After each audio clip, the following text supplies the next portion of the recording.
Let's talk to Devan Kaney there, covering the Phils last night for us at WIP along with the Eagles. Devan, how you feeling this morning? Dev. Hey guys. Not feeling great. I think I speak for every Phillies fan, and even, covering this team throughout this season, and especially in this short postseason run thus far, has left quite a bit to be desired. I'm just an extremely frustrated Phillies fan this morning. Yeah, you and all of us, Devan. Well said. It's a tough morning, and it just feels like they're letting these opportunities slip by. Devan, let's start with the Stars, and then we'll get to the decisions by the manager in the series so far. Your thoughts on what we've gotten out of Turner and Schwarber and Harper so far in this two-game series? I mean, it's been nothing. I know that, you can point to Harper had a single in game one. Trey Turner, got on base and he did look a bit fleet of foot at times last night when he was rounding the bases. But, otherwise, these guys who are supposed to be the ones carrying the team have come up extremely short. And what I think back to, I remember Bryce Harper when we were down for opening day in Washington, D.C. Bryce Harper spoke to media. And I don't know if you guys remember, of course, the one clip went viral where he says, the daycare is done. They're not the daycare anymore. And then he goes on to say later in that same answer, they need to put, as in, the rest of the guys, the younger guys on the team, even though they aren't, that young anymore, they need to put all the pressure on us, meaning Bryce Harper, meaning Trey Turner, meaning Kyle Schwarber. And when your three biggest guys come up short, now 2 games in a row and multiple postseasons in a row, you're left with nothing, right? Like what are these other guys, these younger guys, the daycare, not the daycare, whatever you want to call them?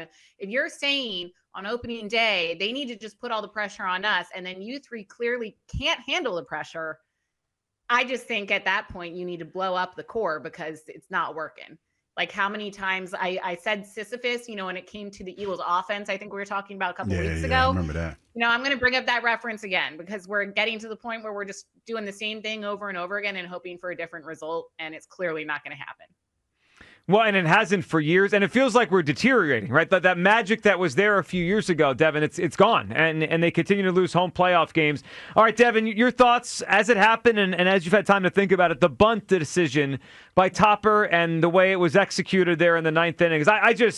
I couldn't believe it when it happened. It just felt like they played into the Dodgers' hands and they kind of let them off the hook there. Yeah, I mean, we can point to the bunt. We can talk about the bunt all we want. It didn't make sense to me. The fact that they had Casty, who's one of the slowest, if not the slowest guy on the team, trying to make it to third in time on that will never make sense to me. But, similar to how we can blame penalties for the Eagles, first loss of the season to the Broncos, it shouldn't have even come down to that, right? There were so many missed opportunities and just confusing decisions by the players, by Rob Thompson especially. I mean, to me, his bullpen decisions just have made no sense throughout the first 2 games of this series. So, the bunt will haunt my dreams, and I think most Phillies fans' dreams, probably for a very long time, assuming, that this series probably won't last much longer out in LA. But it shouldn't have come down to a bunt, right? They shouldn't have been down, at that point to begin with, and you shouldn't be playing for the tie in that situation. Yeah, agreed. And again, if they played better earlier, both defensively with Turner and offensively, it's probably not the deficit in the 9th inning, at least in the bunt. All right, Devan, you mentioned the bullpen decisions. It has not gone well. It was a fear I had going into the series that our middle relief would be a problem. What have you thought of how Topper hasn't used Ranger Suarez? Because I can't wrap my mind around what's going on here. So we now know Nola's going to pitch tomorrow night, Game 3, and Ranger will be behind him, which means Ranger Suarez is a relief pitcher in this series. 2 games have gone by, and he hasn't used Ranger Suarez. And instead we've gone through the David Robertsons, and we've gone through the Stroms and the Kerkerings. Devan, what's your thought on the Ranger situation? Because it just doesn't add up to me. It is the most confounding situation. I can't make sense of it, guys, because not just that, 2 games in a row now, Rob Thompson has gone out of his way to tell media pregame that Ranger not only he's available in an emergency, it's been he's ready to go. Like, we are ready to use him in this game. And that was in game 1, and he didn't use him. And then again in game 2. And then it was Aaron Nola in case of emergency. And then in both games, we see Matt Strahm. We obviously know what happened in game 1 with Robertson and Strahm.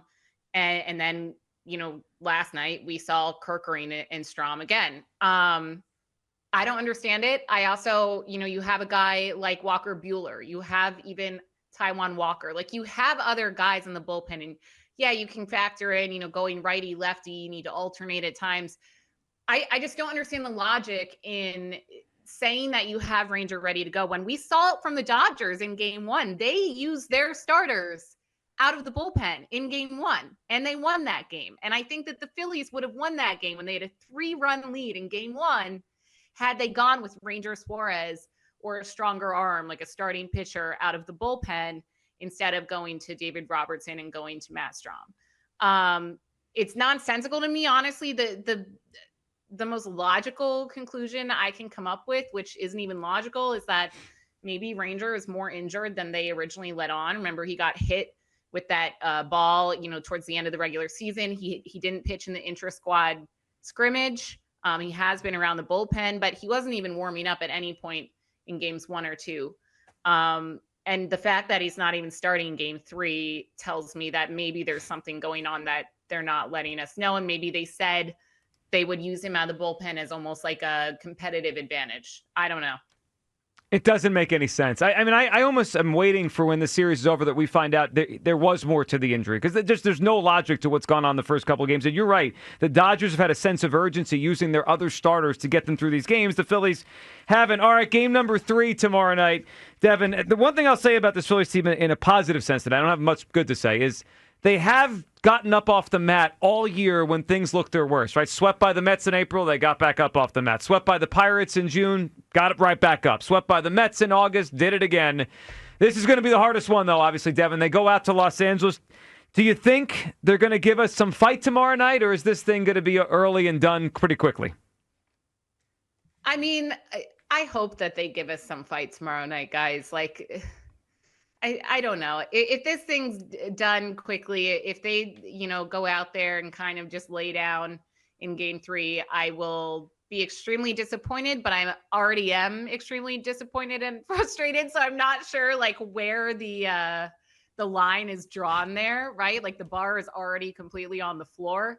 But you're right. And, when they have faced adversity, and that's why I was feeling more optimistic about this Phillies team this postseason and in this series, because throughout this season, we've seen them, grit through these tough times, right? Like when they go cold, when they get swept, we see them bounce back. And it's unfortunate that this is only a 5-game series, because I do think that were it a 7-game series, they would have a much better chance to bounce back and come back and win it.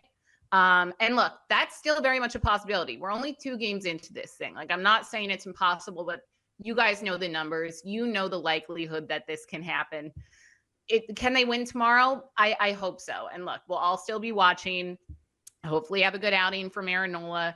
Hopefully the bats can get going. I know Nick Castellanos had some interesting comments about the crowd at Citizens Bank Park. So, maybe without that crowd, what do you say? Like wind blowing at your back or in your face? Maybe that takes some of the pressure off them and they can get the bats going a bit. Yeah, well, listen, it can't hurt. I mean, anything different than the first 2 games should be better. Devin, we appreciate you hopping on. And hopefully next time we're talking Phils, but I'm guessing it'll probably be more Eagles with a game coming up this Thursday night. Thank you, Devin. Thanks, guys. Have a good one, There Scoops. she goes. Devin.